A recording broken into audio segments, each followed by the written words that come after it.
चलो, तो इम्यूनोलॉजी के जितने भी ऐसे इंपॉर्टेंट क्वेश्चन हैं जो बचे हुए हैं, कल तो अपन ने बहुत सारे डिस्कस कर भी लिए थे, जो बचे हुए हैं उनके बारे में अपन चर्चा करते हैं, ठीक है। कोशिश करना इम्यूनोलॉजी के जो फैक्ट हैं, अगर तुम लोगों ने पढ़ा है इम्यूनोलॉजी, पढ़ा है क्या, पढ़ा होगा ना। माइक्रोबायोलॉजी का पार्ट है एक इम्यूनोलॉजी, जिसमें इम्यून सेल, इम्यून सिस्टम के बारे में बताया जाता है। चलो कोशिश करना आंसर करने की, अगर नहीं बने तो फिर मैं तो बताऊंगा ही। करें स्टार्ट। चलो देखते हैं आज का पहला क्वेश्चन क्या है। पहला क्वेश्चन है what is an example of primary lymphoid organ, यानी प्राथमिक लिम्फोइड अंग का एक उदाहरण क्या है। प्राथमिक लिम्फोइड ऑर्गन का एक एग्जांपल, फर्स्ट है स्प्लीन, सेकंड है बोन मैरो, थर्ड है लिम्फ नोड और फोर्थ है टॉन्सिल्स। क्या होगा, क्या होगा सही उत्तर। तो बोन मैरो जो है वो इसका सही उत्तर है। ये प्राथमिक लिम्फोइड ऑर्गन का एक एग्जाम्पल है। बोन मैरो में सेल्स बनती हैं, पता है ना। चलो अगला क्वेश्चन देखते हैं। और बोन मैरो में एक और सेल बनती है जिसको क्या बोलते हैं, कल बता रहा था मैं, बताओ। बोन मैरो में एक और सेल्स होती हैं जिसका ओरिजिनेशन होता है, ओरिजिनेट होती हैं। उसके अलावा कल की क्लास में थे बी सेल्स, टी सेल्स और बी सेल्स बता रहे थे ना, टी सेल्स और बी सेल्स। चलो अगला क्वेश्चन देखते हैं। What is the role of the thymus in immunity. Immunity में थाइमस का क्या काम है। जिसने कल की क्लास ली होगी वो बता पाएगा आंसर, क्योंकि कल मैंने बहुत एक्सप्लेन किया था। थाइमस का क्या काम है। Producing antibodies, maturation of T cells, filtering pathogens, और चौथा ऑप्शन है storing platelets.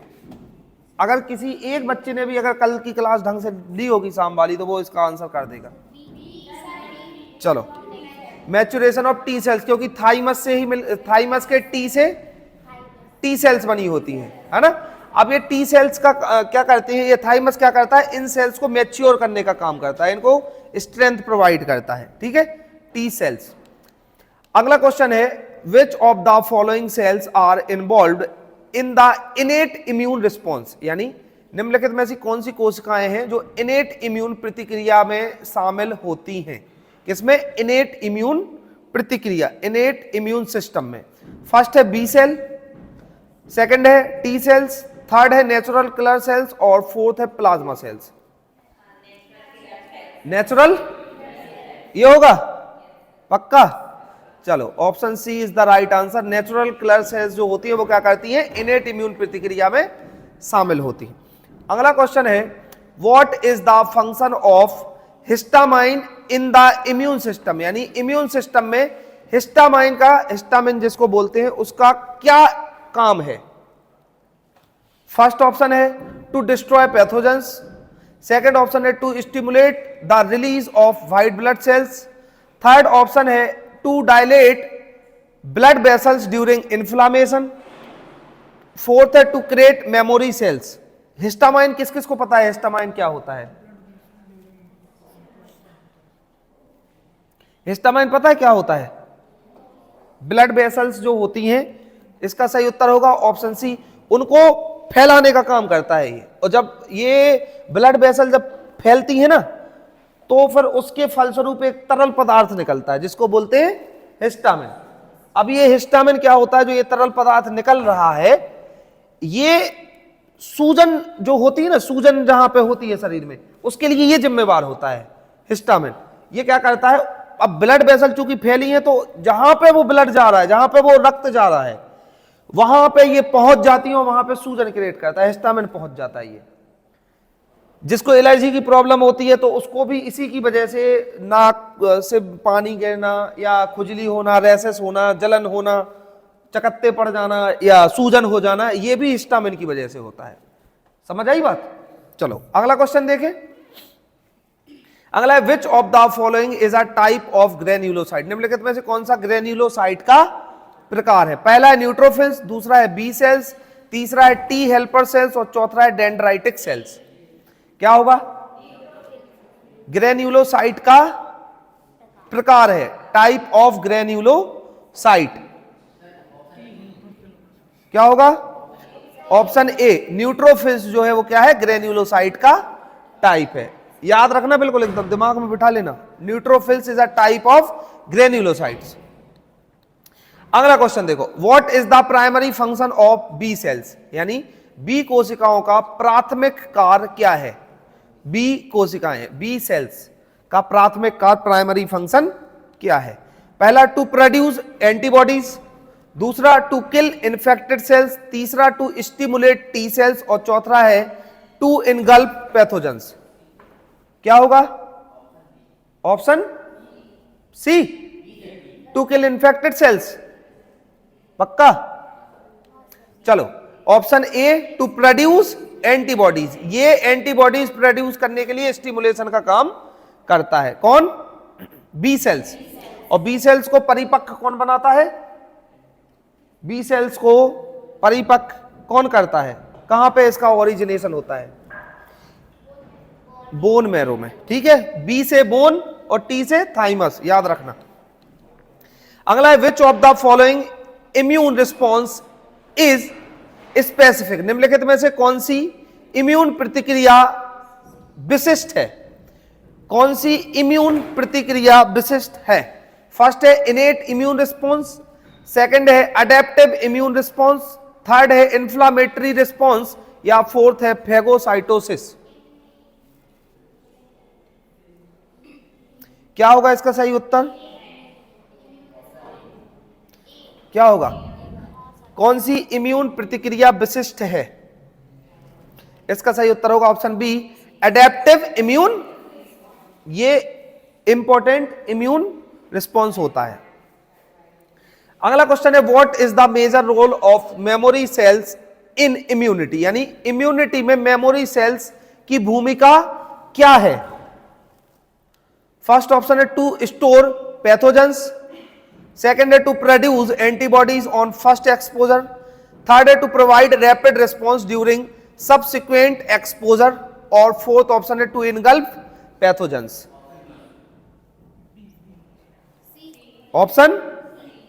Option C is the right answer, to provide rapid response during subsequent exposure. B cells जो होती हैं, बी सेल्स में जो कोशिकाएं होती हैं वो क्या करती हैं? मेमोरी कोशिकाओं के रूप में काम करती हैं। अभी मेमोरी कोशिका क्या? जैसे ये कोई पहले फॉरेन पार्टिकल्स बॉडी में एंटर हुआ, उसको खा के खत्म किया, उसको पहचाना, लेकिन आगे कभी भविष्य में अगर वैसा कोई पार्टिकल्स बॉडी में एंटर होगा तो ये उसके लिए जल्दी से रिस्पॉन्स कर लेगी और ये उसको याद रखेंगे, इसलिए इसको क्या बोलते हैं? Memory cells. ठीक है। अगला है, what is an example of a secondary lymphoid organ? द्वितीयक लिम्फॉइड अंग का एक उदाहरण क्या है? एक एग्जाम्पल क्या है द्वितीयक लिम्फॉइड ऑर्गन का? फर्स्ट है बोन मैरो, सेकंड है थाइमस, थर्ड है स्प्लीन और फोर्थ है लिवर। क्या होगा सही उत्तर?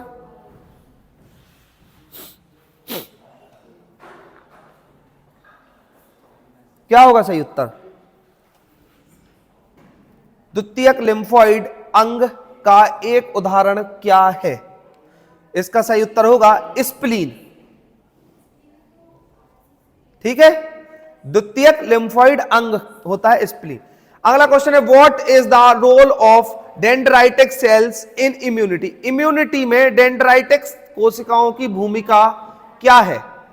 डेंड्राइटिक कोशिकाओं की क्या भूमिका है इम्यूनिटी में?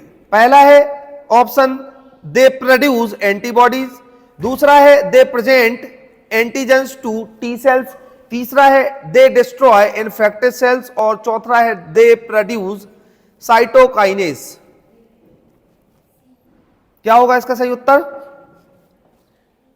इम्यूनिटी में डेंड्राइटिक कोशिकाओं की भूमिका क्या है?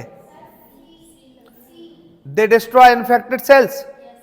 पक्का? चलो, they present antibodies to T cells. ठीक है, डेंड्राइटिक कोशिकाओं की क्या भूमिका है? They present antigen to T cells. अगला क्वेश्चन है, what is the primary cause of allergic reaction? यानी एलर्जी प्रतिक्रिया का मुख्य कारण क्या है? एलर्जी प्रतिक्रिया, पहला ऑप्शन है एंटीजन एंटीबॉडी इंटरेक्शन, दूसरा है साइटोटॉक्सिक टी सेल एक्टिविटी, तीसरा है इंफ्लामेटरी साइटोकाइनेज प्रोडक्शन और चौथा है over reaction of the immune system to harmless substances. D over reaction of the immune system to harmless, चलो D is the right answer, over reaction of the immune system to harmless.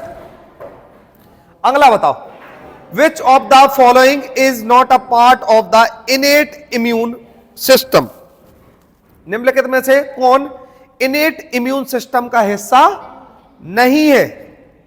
पहला है skin, दूसरा है mucus membrane, तीसरा है macrophages और चौथा है बी सेल्स।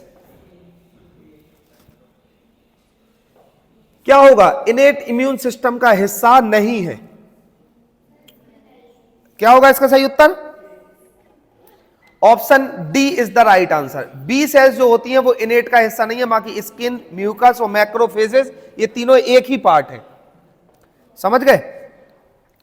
अगला क्वेश्चन है, which molecules helps in the communication between different immune cells? कौन सा अणु विभिन्न इम्यून कोशिकाओं के बीच संचार में मदद करता है? कौन सा अणु विभिन्न इम्यून कोशिकाओं के बीच संचार में मदद करता है? यह भी कल पढ़ाया था। एंटीबॉडीज, दूसरा है साइटोकाइनेज, तीसरा है कॉम्प्लीमेंट प्रोटीन और चौथा है फेगोसाइट्स। बताओ, इम्यून कोशिकाओं के बीच संचार में मदद करता है। क्या होगा सही आंसर? इसका सही उत्तर होगा ऑप्शन बी, साइटोकाइनेज। साइटोकाइनेज दो कोशिकाओं के बीच में संचार स्थापित करता है, इन दोनों कोशिकाओं के बीच में कम्युनिकेशन का काम करता है साइटोकाइनेज। अगला है, what is an example of passive immunity? कल भी पढ़ाया था, ये क्वेश्चन था। पैसिव इम्यूनिटी का एक एग्जांपल क्या है? गेटिंग वैक्सीनेशन, दूसरा है रिसीविंग एंटीबॉडी इंजेक्शंस, तीसरा है एक्सपोजर टू अ पैथोजेंस और चौथा है डेवलपिंग मेमोरी सेल्स। क्या होगा इसका सही आंसर? पैसिव इम्यूनिटी का एक उदाहरण क्या है? Getting vaccination, receiving antibody injections, exposure to a pathogens या डेवलपिंग मेमोरी सेल्स। क्या होगा इसका सही उत्तर? Option B, receiving antibodies injection. ये कौन सी इम्यूनिटी है? कि इंजेक्शन के माध्यम से क्या लेना? एंटीबॉडीज रिसीव करना। अगला क्वेश्चन देखते हैं, what is the purpose of the what is the purpose of the complement system in immunity? Immunity में कॉम्प्लीमेंट सिस्टम का क्या उद्देश्य है? पहला है टू प्रोड्यूस एंटीबॉडीज, दूसरा है to attack and destroy pathogens, तीसरा है to regulate immune cell activity और चौथा है टू रिमूव डेड सेल्स। क्या होगा सही उत्तर? इम्यूनिटी में कॉम्प्लीमेंट सिस्टम का क्या उद्देश्य है? Option B is the right answer, to attack and destroy pathogen. इसको क्या बोलते हैं? कौन सा सिस्टम? कौन सा सिस्टम बोलते हैं? Complement system. अगला है, what is the role of eosinophils in the immune system? Immune system में इओसिनोफिल्स का क्या काम है? इओसिनोफिल्स का to engulf pathogens, they produce antibodies, या they fight against parasitic infections, या दे प्रोड्यूस साइटोकाइनेज। इओसिनोफिल्स का क्या काम है? They fight against parasitic infection. चलो, C is the right answer, they fight against parasitic infections. अगला question है, what is the main difference between T cells and B cell? T कोशिकाओं और B कोशिकाओं में मुख्य अंतर क्या है? फर्स्ट है, the cell produce antibodies and B cells attack infected cells. दूसरा है, T cells attack infected cells and B cell produce antibodies. तीसरा है, T cells are present in the lymph and B cells are found in the bone marrow. There is no difference between T cells and B cells. क्या होगा सही उत्तर? Option B is the right answer. ये कोई difference थोड़ी होगा, ये difference कहलाया। They attack infected cells and B cells produce तो टी सेल्स होती हैं वो इन्फेक्टेड सेल्स पे क्या करती हैं, अटैक करती हैं, और बी सेल्स क्या करती हैं, एंटीबॉडीज प्रोड्यूस करने का काम करती हैं।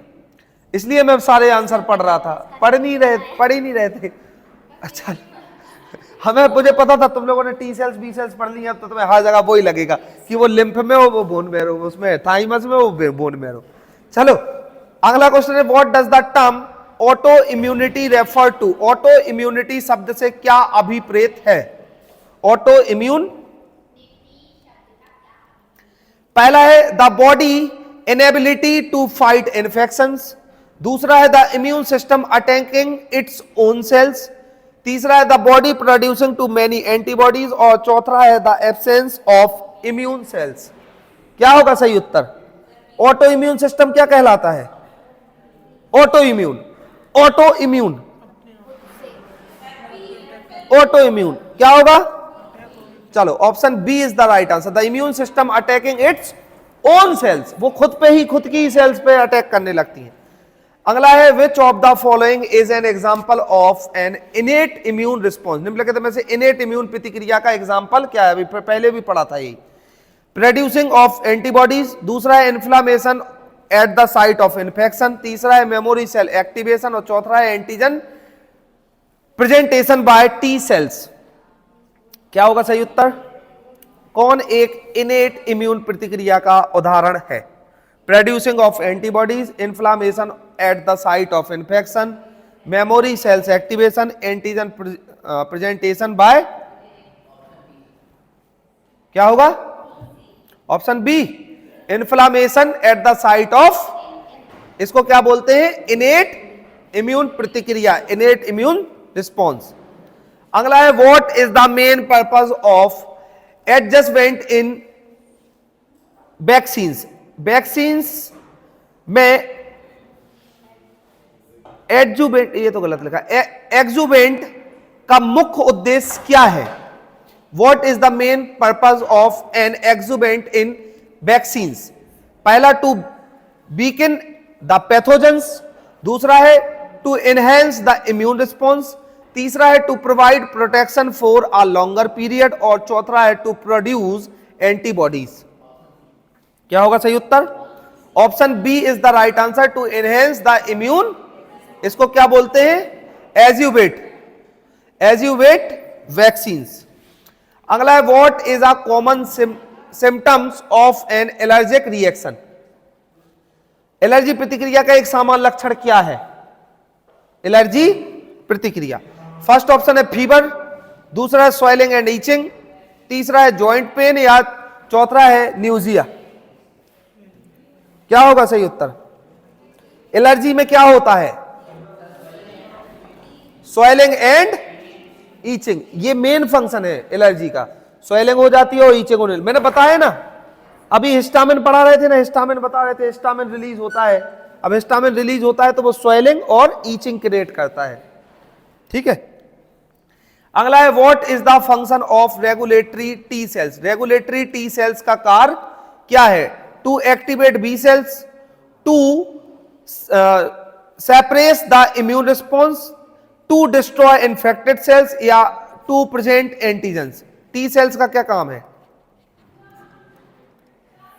क्या काम है? अभी बताया था,